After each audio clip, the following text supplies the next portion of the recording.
Sempre atrasado, correndo atrás do tempo. Muito bem. E era para chegar mais atrasado ainda bem que eu consegui um recurso rápido. Muito bem, muito boa tarde, meu nome é Sérgio, eu venho de vez em quando aqui às quintas-feiras. Até a minha esposa estranha, porque ela fala, mas eu nunca vi você fazer palestra de tarde. Aí eu falo assim, liga lá no centro, então vamos comigo, né? Bom, ela estava falando de reforma íntima, a gente pode ir nessa direção também, porque existe uma frase bonitinha de um companheiro espiritual chamado Emmanuel, que diz assim, está no livro chamado Fonte Viva. Vocês já ouviram falar desse livro? Era o que ela estava vendo? Nossa, que legal! Então, o Fonte Viva é uma obra que o Emmanuel, que foi o mentor espiritual do Chico, escreveu, mas ele escreveu uma série delas, estudando o Evangelho de Jesus. Então ele pegava trechos do Novo Testamento e desenvolvia esses trechos. É muito interessante. Então tem o Fonte Viva, Caminho, Verdade e Vida, acho que é uma coleção de 5 livros que estudam o Novo Testamento. E dentre esses, o mais conhecido, assim, vamos dizer assim, é o Fonte Viva, porque quando a Federação Espírita Brasileira lançou este livro, ela lançou com um índice remissivo. E neste índice, você pegava, por exemplo, assim, você ia lá no Evangelho e pegava lá João 33:20, sei lá, uma coisa assim.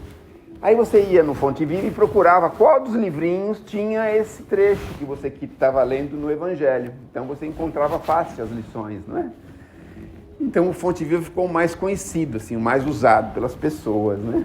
Então, mas nesse livro Fonte Viva, que foi feito pelo companheiro espiritual Emmanuel, vocês já ouviram falar também bastante do Emmanuel, não é? O Emmanuel era bravinho, viu? Nervosinho, bravinho, apesar de ser espírita. A gente pensa que os espíritos são tudo calminho, tranquilo, né?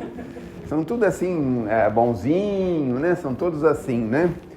Mas, por exemplo, quando a gente vê hoje o caráter, a característica de uma pessoa, de um ser humano, e você vê aquela pessoa firme, honesta, enérgica, correta, princípios bastante elevados, você vai ver que ele teve uma boa instrução. Não foi com uma pessoa liberal, extremamente liberal.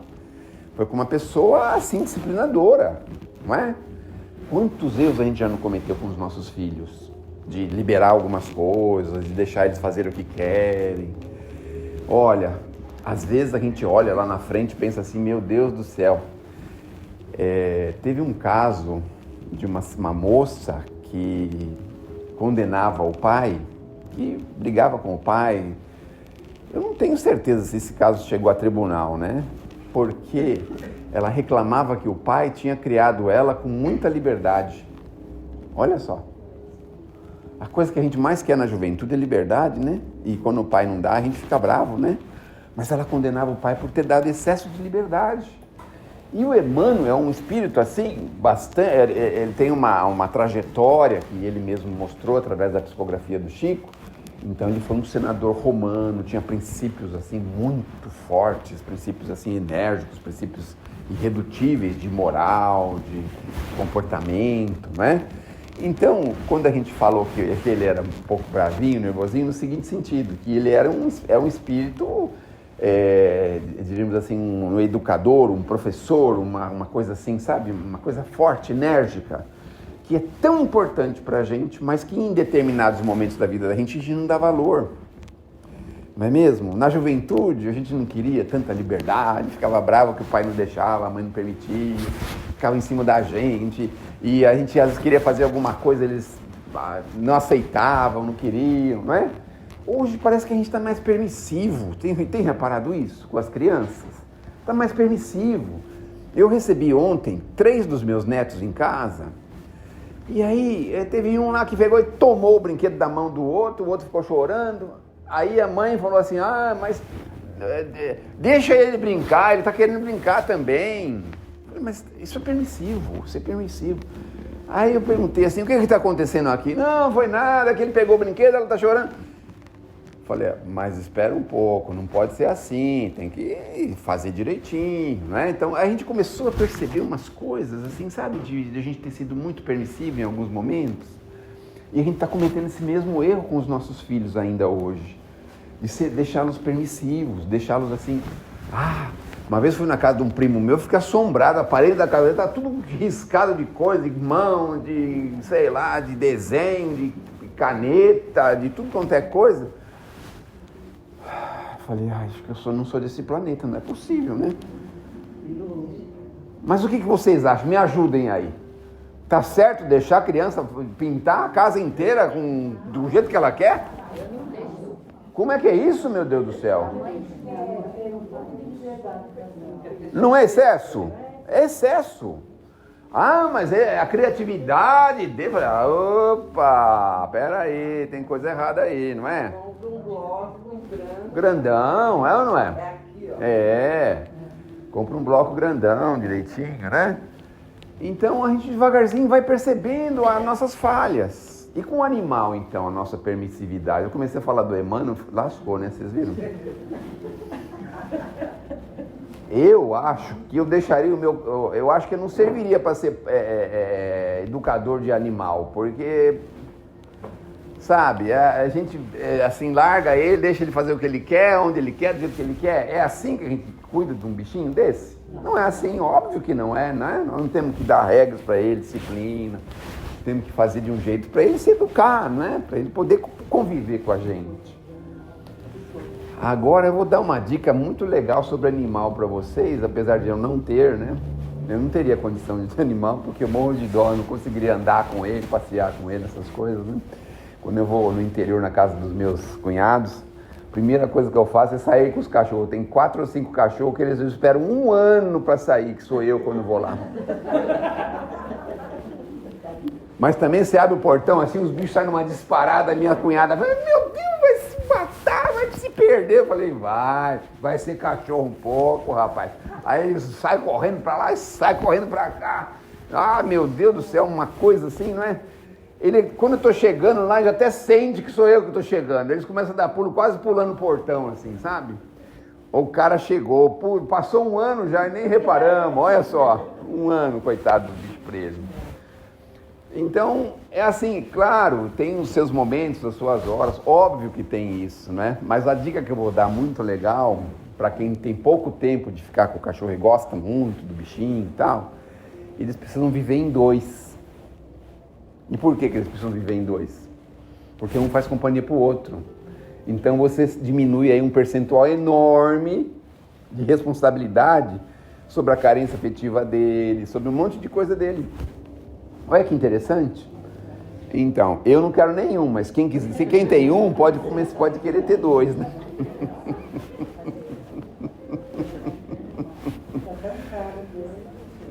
Como é que é?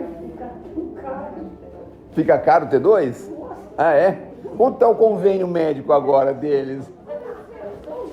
Depende do plano que você... Depende do plano, né? E tem que levar para dar banho, essas coisas, né? Mas não pode dar em casa, porque quando eu era criança, dava banho em casa. A gente até gostava de dar banho no cachorro, porque se lambicava tudo.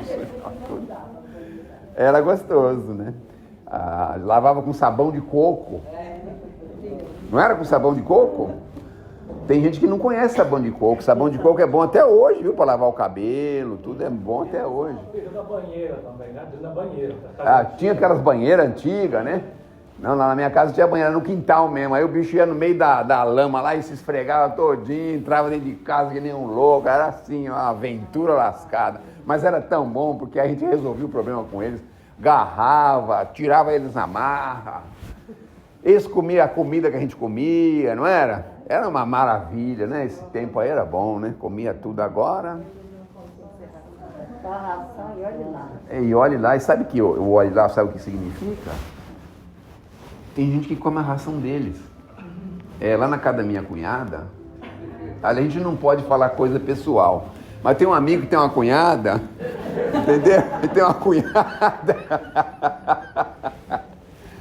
E um dia eles estavam numa barraca lá e as crianças sumiram tudo. Cadê as crianças? Não sei, meu Deus, será que saíram? Não, aqui, anda pra lá, pra cá.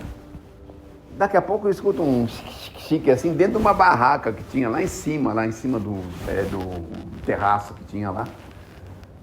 Você abre a portinha assim devagarzinho, os caras estão com uma panela assim, comendo a ração do cachorro. Todo mundo tava comendo a ração do cachorro.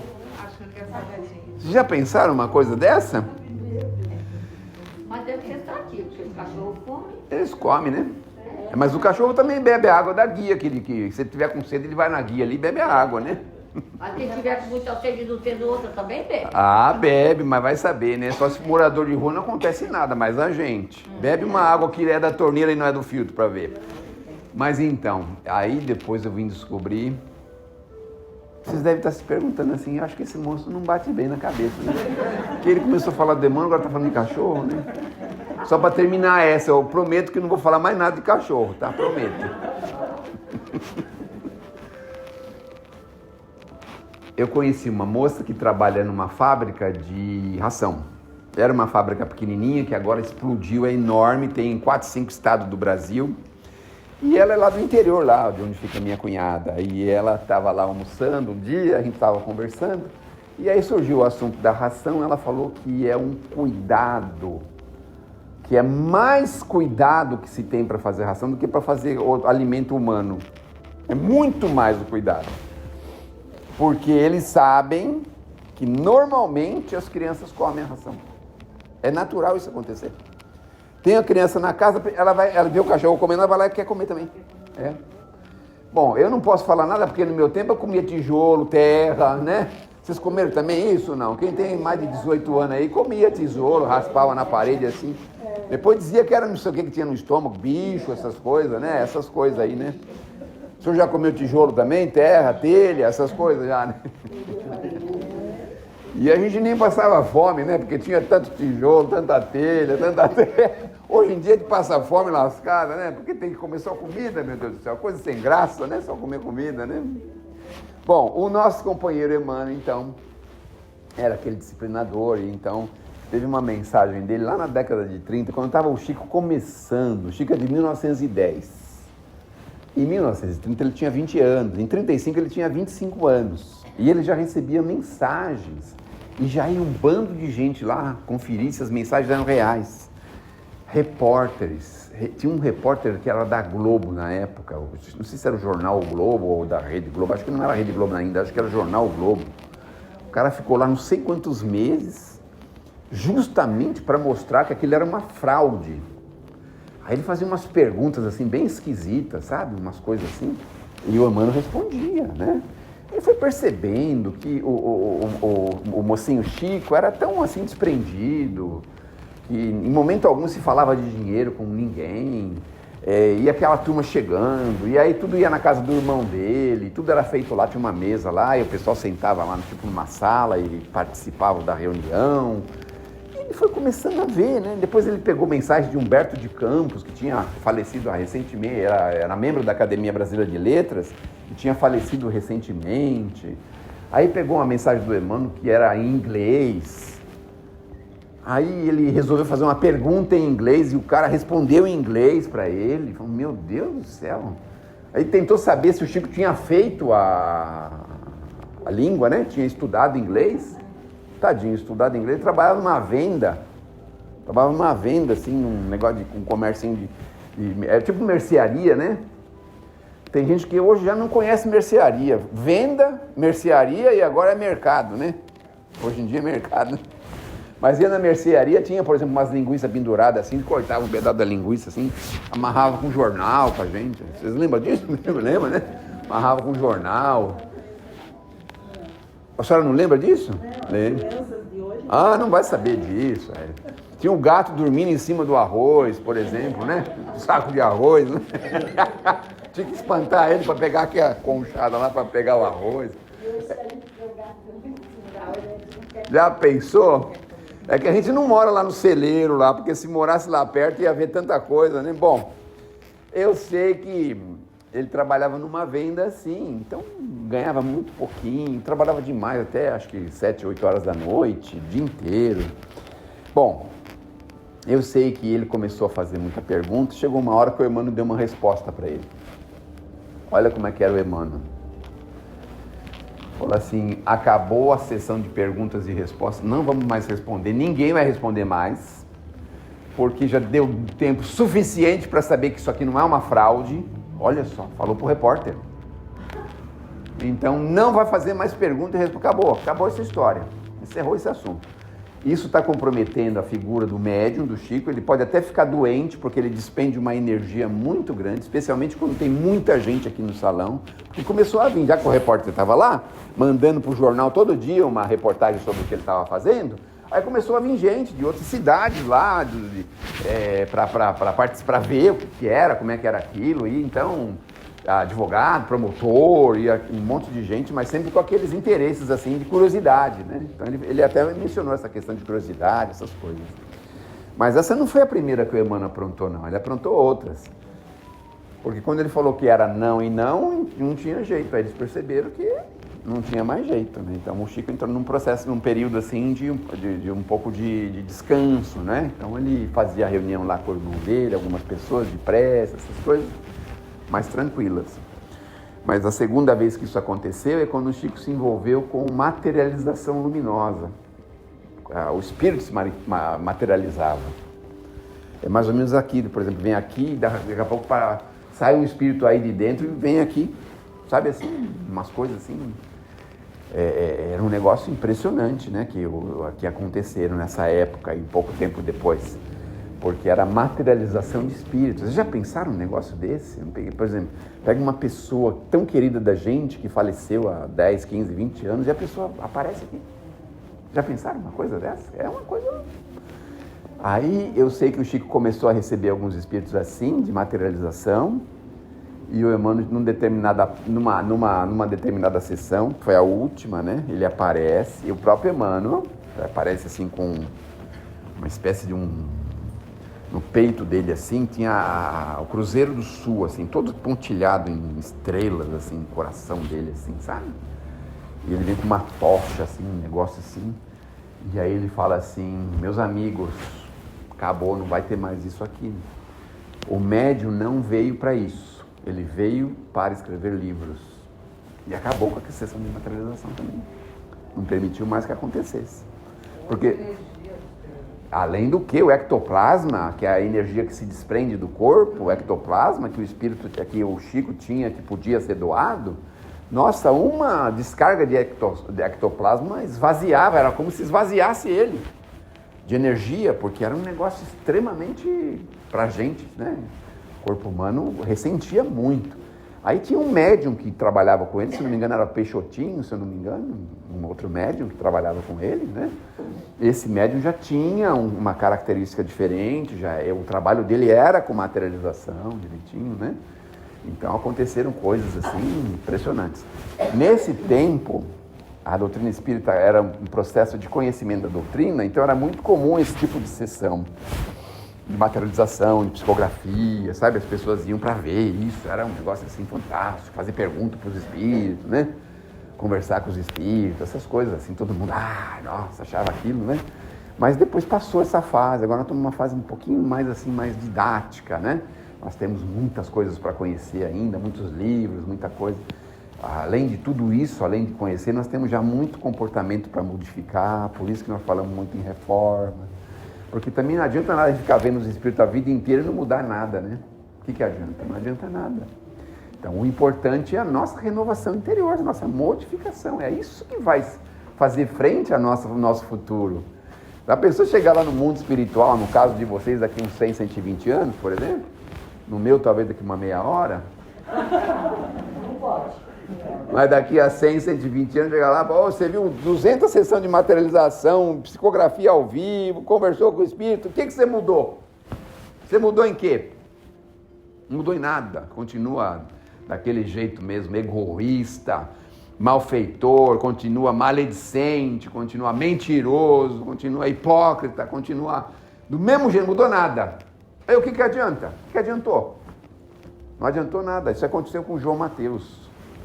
Uma mensagem do Humberto de Campos, no João Mateus, que diz assim: o João Mateus era um católico que depois se tornou espírita.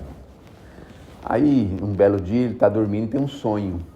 Nesse sonho, ele sonha assim que eles iam levantar a ficha dele. A mensagem chama A Ficha. Quem quiser tiver curiosidade de ler essa mensagem, Vou falar alguma pequena parte que eu me lembro, mas chama A Ficha. No computador tem. A Ficha. É tão fácil falar no computador, tem hoje em dia, né? Porque se eu falasse isso há, sei lá, 20, 30 anos atrás, no computador mas onde que é arquivo que tá? Tem que comprar o CD, tem que comprar não sei o quê, né? Hoje ninguém precisa de nada disso, né? Qualquer um pode ir lá e mergulhar na rede mundial de computador, então procura lá, A Ficha, João Mateus. Aí puxaram a ficha dele, João Mateus, boa família, bons pais, bom dinheiro, tá? Estudou em escolas boas, tudo. Foi falando a ficha dele, tava feliz, tava achando que tava tudo certo. Tomou não sei quantos mil passes, fez não sei quantas mil palestras, chegou atrasado algumas palestras, sabe? Vai falando a vida da pessoa assim, né? Vai indo, né? Agora nós vamos ler a parte negativa do João Mateus. Acordou. Aí acordou. Alguém conhece a mensagem? Não? Que bom, ufa. Aí ele acordou. Então, como ele, por exemplo, tinha muito recurso e tudo, né? Aí ele sai e pensou, meu Deus do céu, preciso fazer alguma coisa, né? Porque eu acho que ele intimamente ele sabia que a parte negativa da ficha dele estava muito pesada, né? Aí ele foi falar com um amigo que tinha uma vez vindo no escritório dele e pediu uma ajuda para terminar uma creche. Sabe aquela creche que quer terminar? Eu vim aqui para ver, tá tudo bem? Então vai lá no meu escritório amanhã que eu vou te dar o dinheiro para você terminar. O trabalho social que você está fazendo é maravilhoso, você me pediu uma ajuda, vai lá no meu escritório amanhã que eu vou te dar. E começou, e foi em todos os lugares que tinham pedido ajuda para ele, e foi lá e falou que no dia seguinte podia ir no escritório dele que ele ia ajudar. Só que aí naquela noite ele dormiu. O que aconteceu? Não acordou mais. Morreu, desencarnou. Essa é a ficha do João Mateus, então. Que pode ser a nossa também, né? A minha principalmente, né? Porque eu não sei se daqui meia hora, não. Esse aí morreu dormindo. Tem muita gente que fala que é bom morrer dormindo, né? Eu não sei não se é bom, viu? Mas em todo caso, você já pensou morrer dormindo significa assim, como se tivesse alguém pegou você e prendeu e você não tem como sair, falar com ninguém, fazer mais nada, ninguém te escuta. Sabe um negócio assim? Deve ser terrível, né? Aí você morre dormindo, você quer voltar pro corpo, não consegue, ninguém escuta você, e você não consegue abrir a porta, e sei lá, começa a acontecer um monte de coisa, você fica, meu Deus do céu, o que está acontecendo comigo? 80% das pessoas vivem isso, sabiam disso? Morre dormindo? Não? Não sabe o que aconteceu, e muitos voltam para a mesma casa que moravam, Estava no hospital, por exemplo, morreu, por exemplo, volta para casa. Estou me sentindo tão bem agora, estou tão leve, meu Deus do céu, olha como é que eu estou até correndo, não dói meus joelhos, nem minha canela, nem o meu esporão, está tudo gostoso aqui, chega em casa correndo, não se cansa. Aí vai entrar em casa, não abre a porta de jeito nenhum, o que está acontecendo? Bom, aí alguém vai sair, pega e entra, senta no sofá, alguém pode me servir um suquinho aí? Ninguém escuta mais a pessoa, já pensaram? No filme nosso. Como é que é? Meu irmão morreu dormindo. Morreu. Bom, não são todos os casos. Um ou outro caso que é assim, né? Mas quando o espírito se começa a conhecer um pouquinho mais sobre a espiritualidade, aí ele já percebe que tem alguma coisa que não está certa, né? Às vezes ele já percebe, né? Aí vê o corpo dele lá e fala, meu Deus, estou vendo meu corpo. O que será que aconteceu, né? Se o joelho não doer, eu já vi. Olha, não é só o joelho não, viu? Pois não. Um dos livros do Chico Xavier, eu não lembro qual é, o Emmanuel fez um prefácio, isso naquela época, uns 50, né? Da década de Ele 50. falou o seguinte, que 80% dos seres voltavam para o plano espiritual da mesma forma que encarnaram, ou seja, sem nenhum progresso espiritual. E às vezes até pior, né? Vai dívida. E às vezes até pior.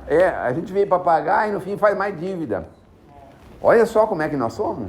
Já pensaram? Mas fique tranquilo, viu? Fique tranquilo. Ainda dá tempo, dá para começar hoje. O Kardec começou com 50 anos. 50 anos. Mas eu já tenho 80, não tem problema, começa agora. Já vai lá e pega a joia da família.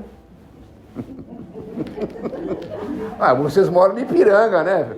Se estivesse na Vila Nova Cachoeirinha, não ia falar isso, né? Mas estou no Ipiranga. Então vai lá, pega a caixa de joia da família, certo? Já começa a pensar, bom, essa aliança foi do meu bisavô, Sabe assim? Ah, esse colar aqui, vai, já dá uma definição para aquilo. Se for o caso, já põe a etiquetinha com o nome de quem vai ficar, ou se quiser já desfaz em dinheiro, já resolve isso aí, certo?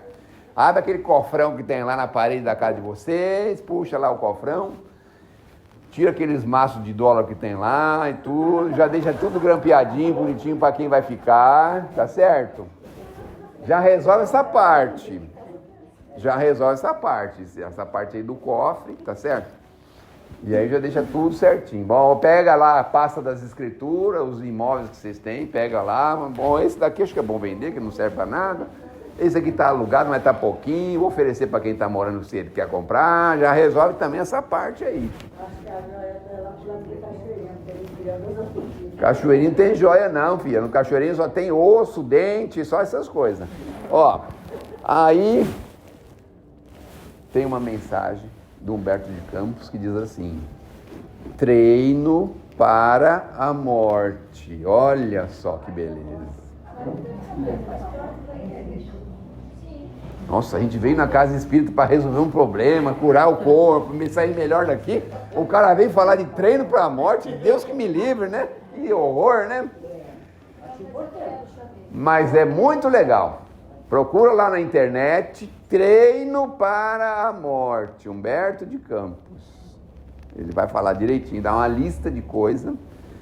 Então ele vai falar direitinho. Uma das coisas que ele fala é o seguinte: regularize os seus papéis, seus documentos. Não deixe nada pendente. Quem já viveu inventário, que o imóvel era do bisavô, que ninguém fez a escritura, e depois passou para o avô, que ninguém fez a escritura, e depois foi para não sei quantos sobrinhos, não sei quantas pessoas, tem 200 pessoas que é dona da casa agora. Como é que resolve isso?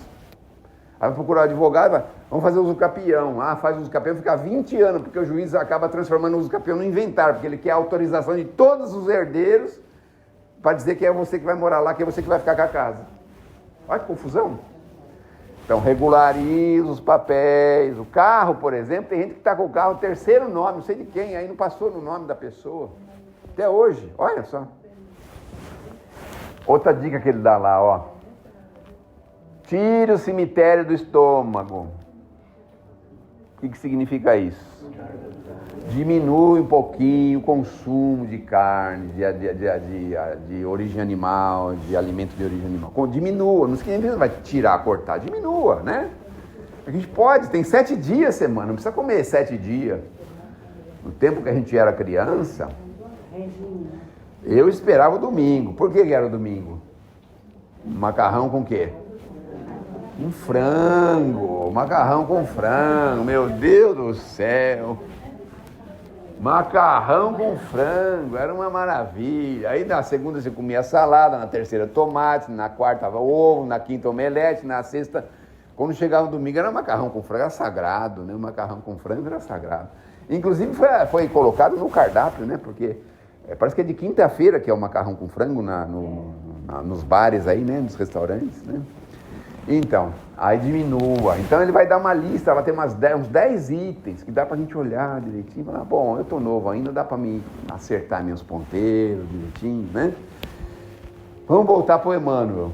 Aí o Emmanuel tem um livro chamado Fonte Viva, que era o mentor amigo do Chico, e nesse livro ele diz o seguinte: ninguém progride sem renovar-se.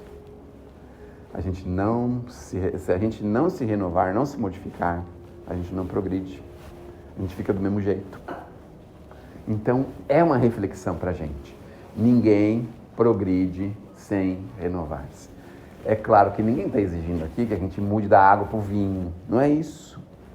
Mas é importante a gente já começar a rever os nossos conceitos, as nossas verdades, a nossa forma de ser, de agir, de falar, a forma de escutar, de conviver. É importante a gente ficar o tempo todo avaliando isso, olhar para dentro de si. De vez em quando a gente faz assim, extrapola um pouquinho, faz uma malcriaçãozinha, por exemplo, uma pessoa do balcão, um funcionário público, uma pessoa que está no posto de saúde.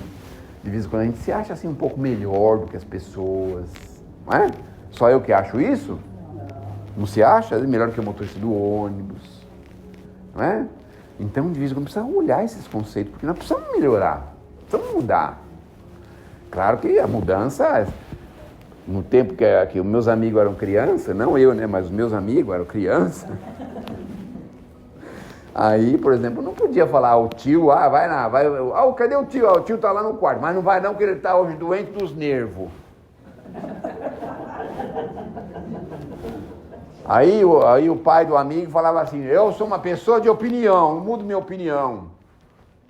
Não tinha um negócio assim? Vou votar no Paulo Maluf, ele rouba, mas faz. Lembra disso? Lembra, né? Não é mesmo? Não, mas o Paulo Maluf não está mais concorrendo, não. Paulo Maluf era criança com o que o pessoal faz hoje. Ele era imaturo, as coisas que ele fazia. Pelo que eles fazem hoje, ele era. Mas, enfim, não muda a opinião, a gente precisa mudar, precisa pensar. E assim, é um processo que tem que ser natural, não pode ser forçado, porque se for forçado, é provisório. Quando é natural, é definitivo, sabe? Quando você vai devagarzinho pensando, nossa, errei de novo, meu Deus do céu, fui mal criado com a moça aqui do posto de saúde. Ai, nossa, não aguento ver esse cobrador falar uma coisa dessa, mas hoje aguentei, segurei a onda. Sabe, é devagarzinho que a gente vai mudando, não é uma coisa repentina, porque tem que ser definitiva.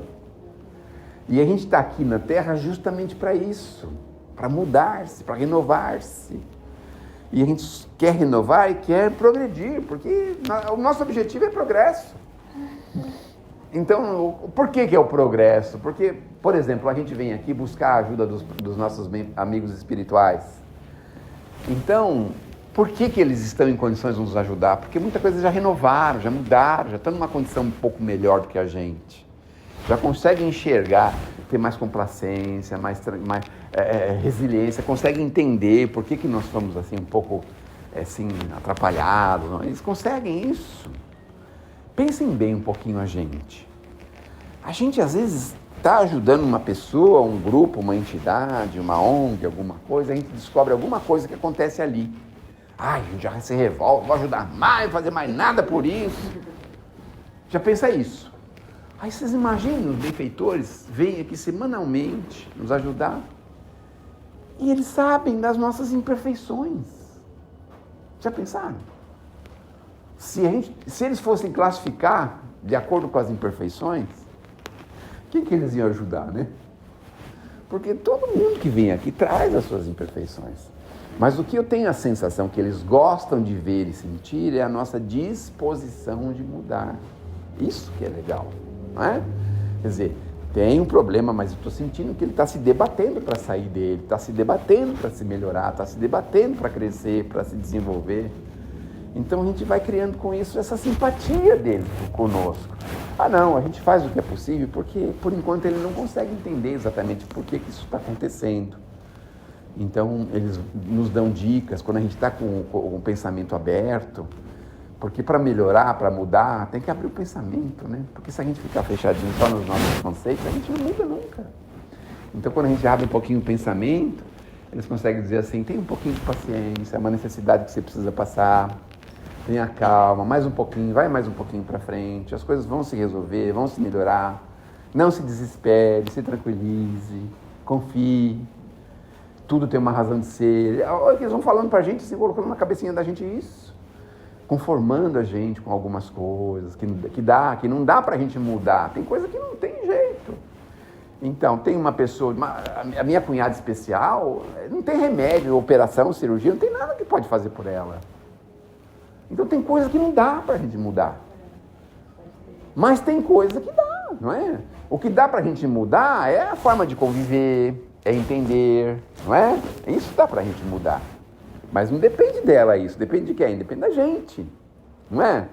Então, como encarar as pessoas, os problemas, como ver normalmente a nossa educação foi para ver sempre o lado negativo de tudo e de todos. Vejam, a nossa imprensa falada, escrita, televisiva, só foca em problemas. Já repararam isso? É raro quando você vê uma boa iniciativa, uma coisa boa que aconteceu. É muito raro. Aliás, passa por um tempo, aí depois de um tempo eles mandam aquele cara que faz isso embora, aí não passa mais, acaba. Por quê? É o foco de coisas negativas, de coisas ruins, do lado ruim das pessoas. Então, por mais difícil, por pior que seja a pessoa, sempre tem um lado bom essa pessoa, sempre tem, óbvio que tem, não é? Então, a gente começa a focar melhor as pessoas, sabe, assim, de não imaginar que ela seja uma pessoa que não tem mais jeito, sabe, às vezes imagina isso, não é? Mas começa a ver um lado bom, convivência em família, a maioria das vezes, a gente tem lá um familiar da gente que a gente tem aquela dificuldade e a gente não quer mudar em nada, aí a gente percebe que ele também não quer mudar em nada e fica ali aquele choque toda hora, choque. Então a gente precisa pensar em, vamos, sei lá, dar um pé para trás, dar um pouquinho o braço a torcer, dar um pouco de razão para ele, fala que o Corinthians é um time bom. O Corinthians é um time bom ou não? Não tá? Mas olha, o Corinthians é um time bom, o Palmeiras é um time bom, São Paulo é um time bom, cada time tem períodos bons. Eu perguntei para um amigo meu no elevador, e aí ele é palmeirense, faz tempo que não te vejo, e como é que tá o Palmeiras? Tá ótimo. Eu falei, tá passando uma fase boa já há mais de 15 anos.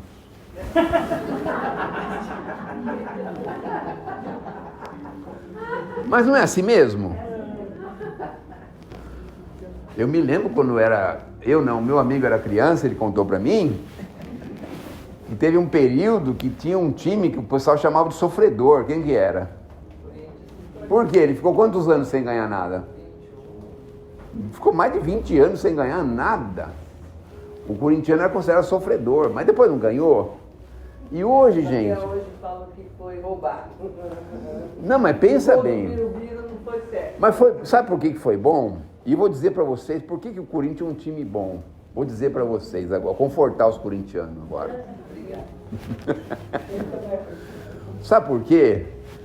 Porque eu acho que o Corinthians devia participar de todos os campeonatos e chegar na final, mesmo que ele não mereça. Porque o campeonato fica tão sem graça quando o Corinthians não joga. Vocês já repararam isso? Não tem quem atacar, não tem quem xingar, não tem quem fazer nada. Fica um negócio sem graça. Não é? Se não fosse o Corinthians, o que seria do futebol, não é mesmo?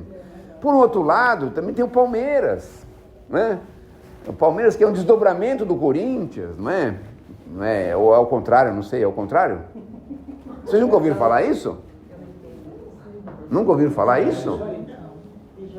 Porque na verdade, os fundadores do Corinthians foram os italianos, depois foram os Palmeiras. Então, é um desdobramento do Corinthians e Palmeiras. Então, é muito bom. E se não tivesse o São Paulino, como é que a gente ia fazer gozação com eles? Não é mesmo? Então, todos os times são bons. Mas a gente fala isso num sentido de brincadeira para mostrar pra gente o seguinte. A gente brinca, no meu caso, eu imagino um futebol como uma coisa pra gente se divertir, pra gente brincar, não é um negócio de fanatismo, de querer se matar um ou outro, essas coisas, que as pessoas chegam a esses extremos, né? Mas é um negócio assim pra se divertir, pra brincar. Você tá em família, tem lá meia dúzia, cada um torce pra um time, cada um vai ter um motivo pra xingar o outro, pra brigar com o outro, pra criar problema pro outro. Mas é uma brincadeira, é só uma brincadeira isso. Porque, no fundo, o que a gente ganha quando ele perde ou ganha? Nós descobrimos uma coisa interessante. Tinha um camarada, ia ter uma luta. Eu nunca gostei de luta, mas eu escutei isso aí porque eu achei interessante. Por que o camarada tinha luta? Aí você pensava assim, nossa, aí o empresário dele, se ele perder, né, ele perde também. Porque aí a pessoa descobriu que o mesmo empresário era dos dois. Então não importava quem ganhasse, ele ia ganhar de qualquer jeito. Não é? E na televisão? Não importa quem ganha, a televisão é que ganha, não é mesmo? E o pessoal diz assim, o Corinthians perdeu, mas por que perdeu? Porque não jogou. Porque não jogou. Se ele jogasse, tinha ganhado. Tinha ganhado. A senhora anda com roupa do Corinthians? Anda, né? Se não fosse o Corinthians, o que ia ser da indústria de confecção de São Paulo? Imaginem só, né, Mas você gente? sabe a origem desse Corinthians aqui? Não sei não. Está aqui? Olha que tem um cantinho de letra. Era de uma forma, era do uniforme, asa. Aí eu peguei e cobri com coisa do Corinthians. Entendi. Do uniforme do serviço? Era. Aí só pôs o simbolão do Corinthians. Foi. É. Pra cobrir. Tá bom, é sim. Essa é uma. Eu tenho uma foto do tamanho dessa parede aqui de Jesus em casa. Ninguém vai em casa por causa disso. Agora eu digo uma coisa, se fosse do Corinthians todo mundo não ia. Você vê que coisa. Muito obrigado pela atenção de vocês. E é assim, gente, Fonte Viva, ninguém progride sem renovar-se. Renovemo-nos para progredirmos, porque o progresso é o que nós viemos aqui na Terra buscar. Saibamos sair daqui com créditos. Já pensaram a gente sair daqui com crédito? Que é raro, 20% só, no máximo, né? Mas sair daqui com crédito deve ser uma das coisas melhores que tem. Ser recebido no mundo espiritual, assim como uma pessoa que venceu, que conseguiu ultrapassar mesmo as suas maiores limitações.